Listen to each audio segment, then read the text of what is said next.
Hindi pa magme-menor ang pagsirit ng presyo ng petrolyo. Sa Martes, ayon sa industry sources, 16 hanggang 18 piso ang inaasahang dagdag sa kada litro ng diesel at 9 hanggang 11 piso naman sa kada litro ng gasolina.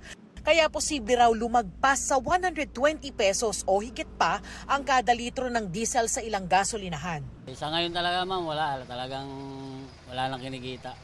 Tsatsaga na lang po kami, wala nang ibang hanap buhay. Swerte na si JR kung kumita ng 300 piso sa isang araw.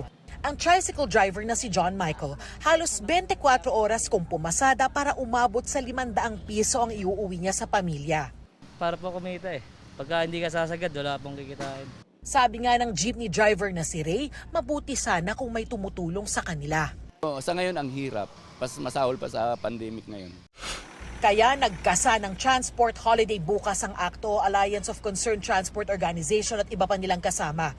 Nasa 20,000 modern at traditional jeep daw sa buong bansa ang hindi papasada bukas. Ibanggaman namin ang aming mga ulo sa pader. Talagang hirap na hirap po kami at talagang lugi po ang mga drivers natin kapag po sila ay bumiyahe na napakamahal po ng ating mga kurudo. At ito po ay talagang dagok po sa hanay ng transport sector. Nananawagan sila ng ayuda mula sa pamahalaan at pangunawa raw kung hindi makabayad agad sa pagbili ng mga unit ng modern jeep. Ang pinakahihingi namin dito sa lahat, yung mga nakapag-modernize na po ma'am, yung moratorium doon sa mga bangko na sana tulungan kami ng gobyerno na wag muna kami makapagbayad dahil nga krisis ngayon kahit 3 buwan o 6 na buwan. Inaasahang magtitigil pasada rin ng manibela sa mga susunod na araw pero ngayon pa lang mahigit 3,000 miyembro nila ang hindi na pumapasada sa Metro Manila. Kahapon nga, ang sabi sa atin talagang gusto na muna nilang maghanap ng ibang pagkakabuhayan kung talagang hindi masususpend itong excise tax, itong value added tax at itong fare increase na katiting na nga, binawi pa.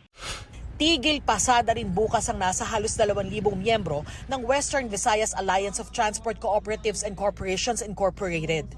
Suspendido ang face-to-face classes sa lahat ng ANTA sa Iloilo City bukas. Tigil pasada rin bukas ang Northern Mindanao Federation of Transport Cooperative o NOMFED-TRASCO. Ayon sa LTFRB Region 10, naiintindihan nila ang sentimiento ng mga transport group dahil sa krisis sa petrolyo.